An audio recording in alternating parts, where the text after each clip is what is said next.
We're working on example 3. It says example 3, Andy's store experienced some bad publicity and their profit was adversely affected. The profit they earned in thousands of dollars, X weeks after the incident, is modeled by this function p of x. It first asks us to find the value of p prime of 22, so we first need to find p prime of x. Notice in our function p of x, we have two terms. We have this first term, which is a product. We'll need to use the product rule to find the derivative of that first term. And we have a second term, which is just a constant, 500. Its derivative is 0.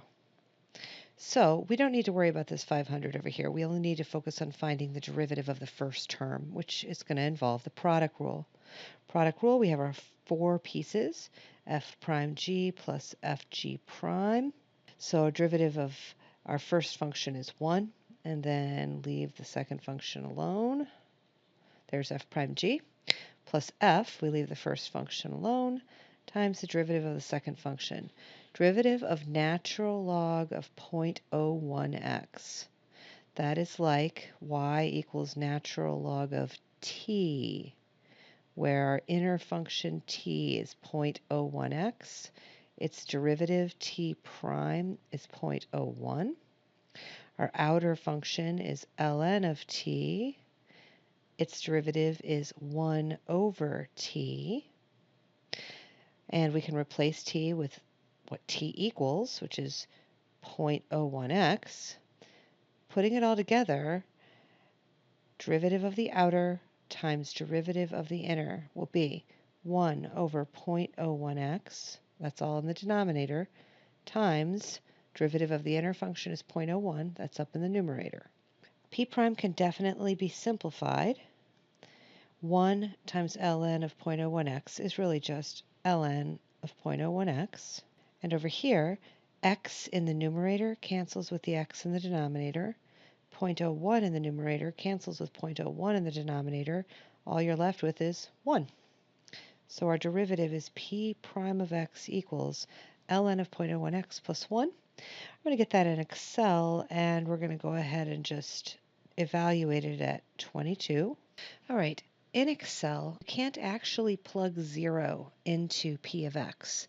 P of x has ln of 0.01x as a term in it. So we can't plug in 0 because you can't take the natural log of 0. The problem asks us to consider it from week 0, the starting value, up to week 60. I'm just going to pick a number just slightly above 0, like 0.001, just a little tiny bit into the initial week. So I plugged in x as 0.001, and the p of x is very high. And then I jumped up, 1 and 2 and 3. You could even start this at 1 if you like and go up from there. I graphed p of x. It looks like it starts high and dips down to a little minimum and then goes back up again. P prime of x, I've input our derivative function, ln of 0.01x plus 1. This problem was asking us to identify the value of p prime of 22, which is here. Says that the value is negative 0.51413, and it asks us to interpret the real-world contextual meaning of that.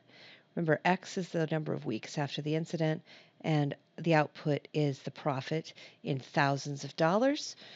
So the p prime would be thousands of dollars per week, the rate of change. So it's saying at week 22, 22 weeks after the incident, profit is decreasing at a rate of $514.13 per week. In part B, it says, from week 0 up to week 60, find the week in which profit was lowest and the week in which profit was highest. So first of all, let's go ahead and take a peek over here to our Excel function and see what's going on with this function. You'll notice again, you cannot actually plug in x as 0. And the extreme value theorem that we're talking about in this unit does require that we have a closed interval. And this actually is not a closed interval. You can't plug x equals 0 into this function. It never actually hits that y-axis. So it's not a closed interval from 0 up to 60.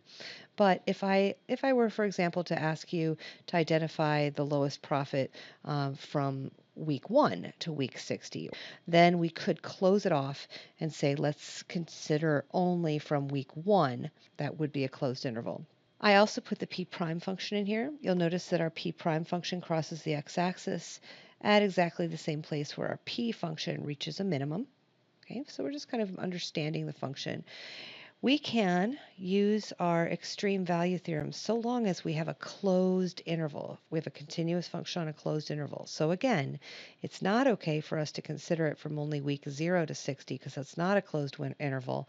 But I could, for example, consider a slightly different interval. You can plug x equals 1 into the p of x function. You can plug x equals 0.1 into the p of x function.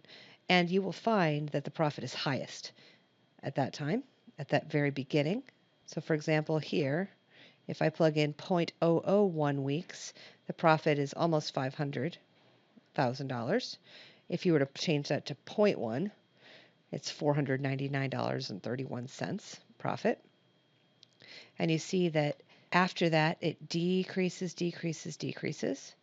until it reaches that local minimum point. And we're going to identify where that is. Looks like it's around 35. We know that that local minimum point is going to occur when p prime is equal to 0. I see in my p prime values in column C, the change occurs somewhere between x is 36 and x is 37. Let me just highlight that. I can use Solver to find when p prime is equal to 0. Using Solver, I'm setting cell C39 to a value of 0 by changing the x value cell. And it says it happens at 36.79 weeks approximately. So the derivative changes from negative to positive at week x equals 36.79. That means the profit function changes from decreasing to increasing at that instant. And we see the profit at that instant is $463,212. That's the lowest that it gets. And then finally, we also can see what's going on at the end. It said go up to week 60. We see the profit at that instant is $469,351. So we have enough information now to answer all of these questions. Profit is highest in the initial week. Again, you can plug in any value during that initial week except 0 itself, and you can see the profit is higher during that week than any other week after that. Then during week 36, so exactly at 36.79, profit is lowest at $463,212. And week 60, the profit gets back up again to $469,351. But even that, the $469,351 is not as high as it was in that initial week, where it was almost $500,000. You can see that on the graph too. Profit is highest here in that initial week, dips down where it reaches that local minimum, and then starts to rise again, but by the time it reaches week 60, it's not highest. Again, we need to test the ends, and we need to test the critical points to see where it's highest.